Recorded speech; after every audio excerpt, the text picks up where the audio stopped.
All right, oh, too far. All right, so last time we put a bunch of wash on the wee boy to fill in all those cracks and define all those panels. This time we're gonna add some contrast in the opposite way and give him a bunch of highlights. We are on a home stretch now and our wee boy is kind of turning into a wee man. So yeah, not much else to say. Let's crack to it. So as we get started, we're gonna get our wet palette ready, sort out some fresh water, blah, blah, blah, blah, blah, blah, blah. We've done this before, job done. So here we've got old mate. As you can see, nothing much has changed. All that's happened is we've caught the rest of the guys up to get to this point so that we can head on with our batch painting. So as far as colors go for this, you kind of want to pick something that's just like 1 or 2 shades higher than the base color you're already using, unless you're painting black. If you're painting black, the rules do not apply to you, and it's going to be really hard and everything's going to suck. Sorry. it's so harsh, but it is true. It is true. Painting black is a horrible, awful experience. Don't do that as a beginner. Just don't. There's a bunch of really good resources you can use. The GW Paint app is actually pretty solid. You can kind of pick a color that you like and it'll tell you what the highlights and shades and stuff will go well with it. Definitely worth a recommend. And I'm going to start with the majority of the armor because it's going to be the biggest job and I kind of just want to get it out of the way first. So, Flayed 1 Flesh, coming up now. So again, the consistency of our paint is really important here. If you haven't watched already, go back and watch episode 3 where we actually started putting the paint on the boy and we went over this in pretty good detail. You basically want it thinned down enough that it's going to come off the brush nice and easily, but not too watery that it's going to start running off and getting into places where we don't want it to be. As per usual, we're going to test that paint before we put it on the boy to make sure it's all good. So starting with the shoulder pad, we're just going to use the flat edge of our brush and just kind of graze it against those raised edges to make these nice little sharp lines. When it comes to tighter areas like this, you can kind of use the natural curvature of your brush to get the same effect. That way you're not actually painting with the tip, you're just using the very edge of that curve. So you can go ahead and highlight the whole model if you want to, but I kind of paint to play rather than the other way around. So I'm going to be a little bit more selective and hopefully that'll save me some time. I think a really good tip is if you can try and think of the light sources coming down from above, that'll help to inform you which edges of which panels will really catch the light and have those strong highlights and which ones you probably don't really need to bother that much about. If you do make a muck up, and you can see here, this paint's probably a little bit too watery as it's kind of run down into that crack. So we're just gonna really quickly give our brush a quick wash to make sure there's no paint on it. And then with a bit of water, just kind of wash that unwanted paint away. If it's being particularly stubborn, you can always just dab it up with a bit of toilet paper after you've done this. You might notice here I'm actually going over a bit that we've already done. And this is just because I thought the highlight wasn't quite strong enough. So I've just gone over in a few key places just to kind of bring that contrast up a wee bit.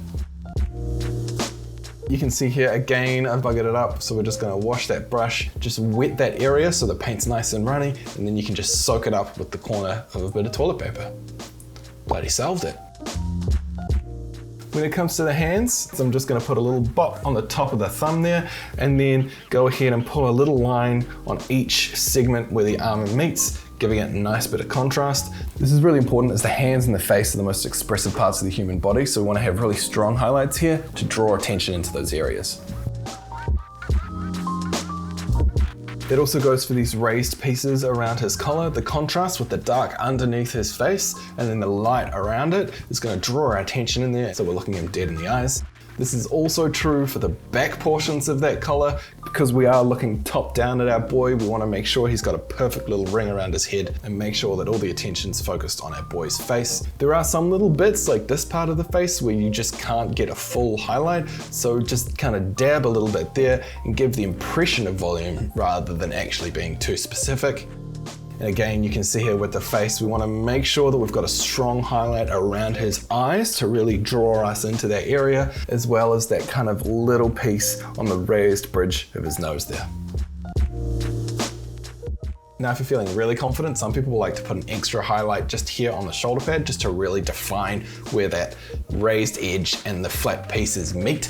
So again, yeah, this is like a bit of a higher level move, but if you are feeling confident, I think it's totally worth doing it. It does really help define those shoulder pads, and they are kind of a key part of that Space Marine aesthetic. If you do muck up, you can always go back over with a bit of a base tone just to tidy it up. You can see I'm just doing that now.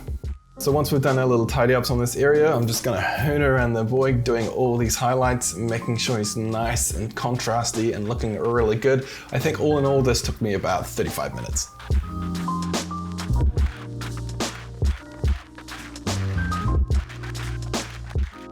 And then once I've finished, I'm gonna go back over with my base color, Rakarth Flesh, and just get in there and just tidy up some of those lines so that again, that power armor is feeling really tough and bulky and hard.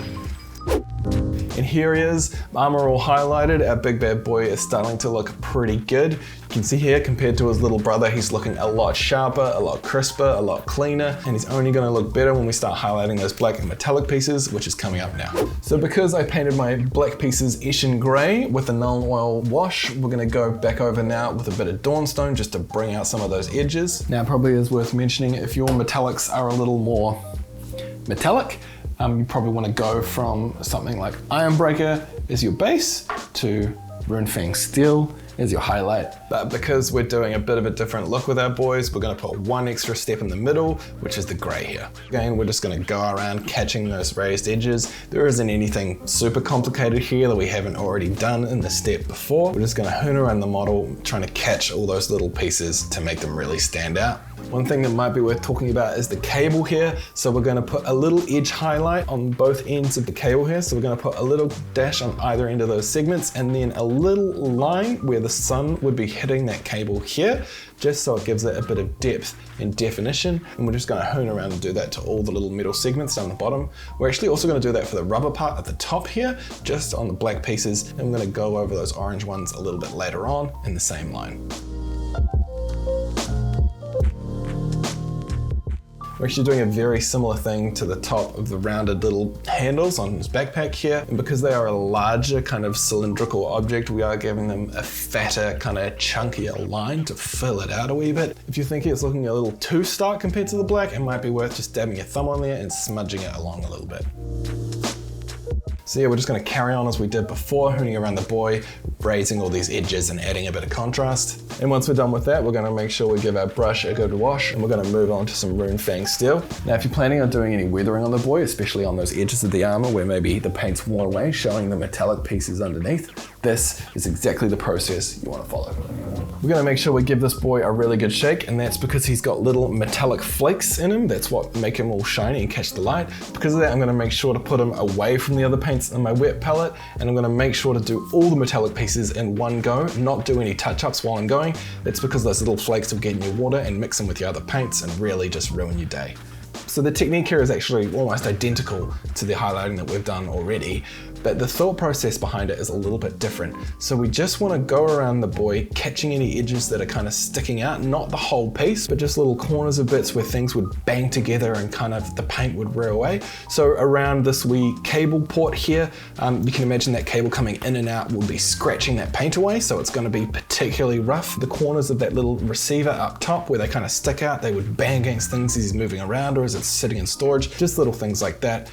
It'll really give life to the boy and make him feel like he's been around the block a wee bit. It's actually a pretty good tip if you're doing any gold trim as well. Put a tiny little bit of silver on the very edge where it's catching the light, and it'll look like the beam of light's hitting it and reflecting off and overexposing that little piece of metal.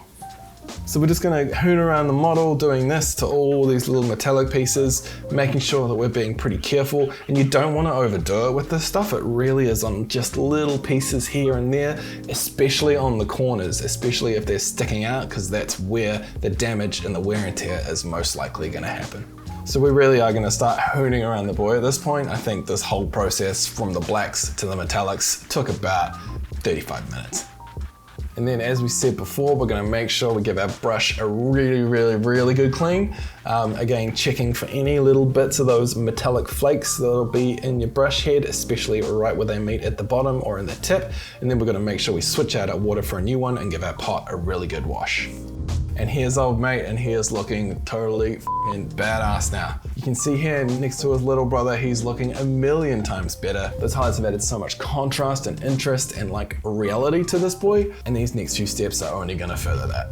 All right, so we've got a few other little bits to do. These are gonna go along pretty quickly, so we'll do them all in one go. And then our Hell Blaster will be ready to blast some hell. Such a bad name. All right, philosophical corner.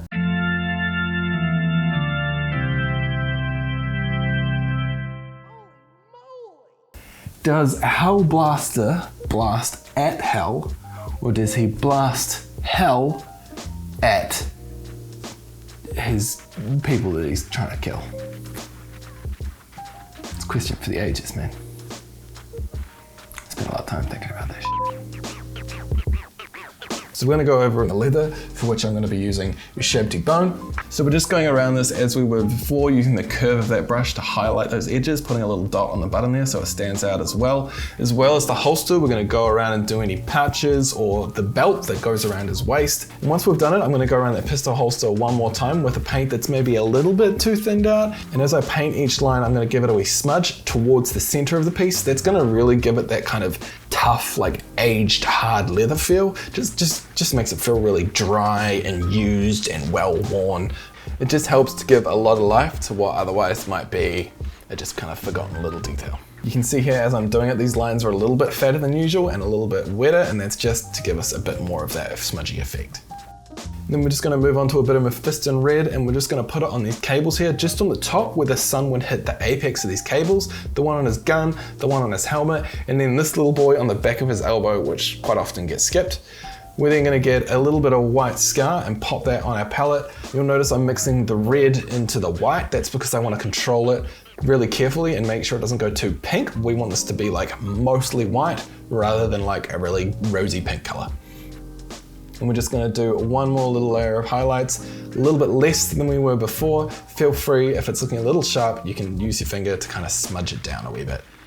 Again, on the back of the elbow there, and again, that top piece on his helmet. From there, we're gonna grab a bit of Everlane Sunset and pop it on our palette, again, thinning it down. And we're just gonna put a little highlight on this cable here, following along from that gray line that we did before. Once that's done, I'm gonna hoon onto my blue lenses, and we're gonna start off with a bit of McCrag blue, and we're just gonna put a wee bit of this in that bottom left corner of each lens, and then give it a wee smudge with our finger to make sure that it's nice and soft. We're gonna go around and do this to his sensor spine, the little scope on his helmet. The only thing to watch out for is when we get to his eye. We're gonna make sure that our tip is nice and sharp and that we've got a really good grip, and we're just gonna paint a line towards the center. That's it. And with that done, we're gonna move on to our next color, which for the lenses is gonna be a bit of Sotek green. Give it a wee shake, pop it down on our palette, mix it up, ready to go. So we're gonna do the exact same thing we did last time, but this time slightly more towards the center. We're kind of building up from the bottom left to the top right of each lens. And then once we've done that, we're gonna move on to our next one, which is gonna be Lothern blue, which is a nice kind of lighter blue color. Same thing again, we're gonna do all those same pieces, but this time we're putting a dot into the top right corner. And we do want this to be a little sharper, so we're not gonna soften it down or smudge it. And when it comes to the eye, again, a really good grip, a real sharp tip, and we're just gonna put a little line like that in kind of the middle area of the eye. From there, like we did with the red, we're gonna mix in a bit of white scar and just put one wee dot, top right corner of each lens, and then smudge it a wee bit so it looks like it's dispersed inside of that glass. And then with the eye, we're gonna put one little streak just in the very center there. Now we're gonna go pure white scar, so no blue in it at all, just total white. I'm gonna be really careful and put a tiny little dot in the top right-hand corner, and then an even smaller little dot, just the very tip of the brush in the bottom left. And this is gonna help give that lens a bit of volume. And when it comes to the eye, we're gonna be really careful, make sure we've got a really good grip, and put a little dot in the corner of his eye, and then one back in the end there in the dark area as well. All right, and that's it. We have a boy who's pretty much tabletop ready. That said, if you want to earn a little bit of extra credit, you can always go a little bit further. So even though old mate is looking pretty good at this point, we can make him look even better. I'm gonna go over those black and metallic pieces one more time, this time with a bit of Administratum Grey, which is a shade higher again from the Dawnstone we were using before. So there's nothing here that we haven't already covered, really. It's just going over again and being a little bit more selective about where we're putting these extra highlights, doing a bit less than we were before, and focusing really intently on where the sun is gonna bounce off these pieces of armor the most. So to start off with, I'm just gonna do one more little highlight over those raised ridges in the seals in his power armor. For these, we're gonna be careful to go along the grain with the curve of our brush, not with the tip, because that's when you're gonna get little bits of paint inside those washed areas, and that is really gonna be a problem for these. Be patient and just take your time.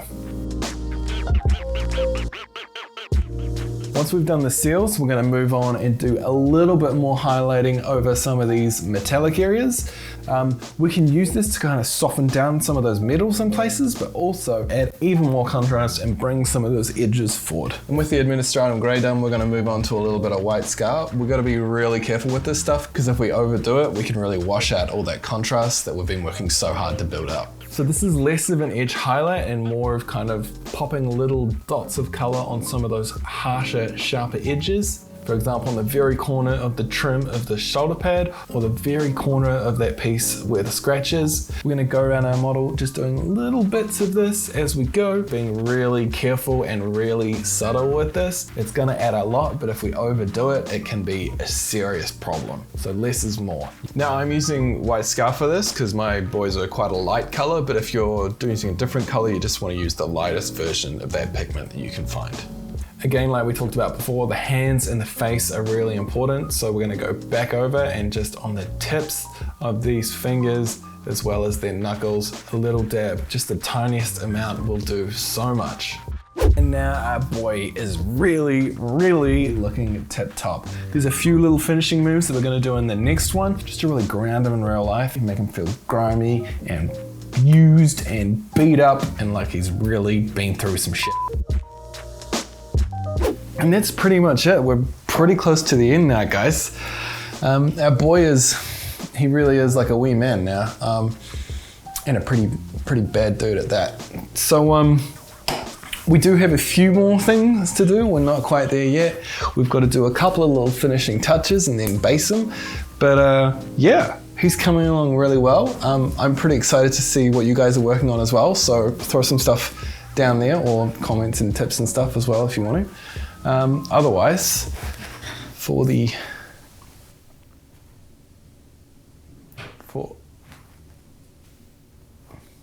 yeah, no. We'll see you soon.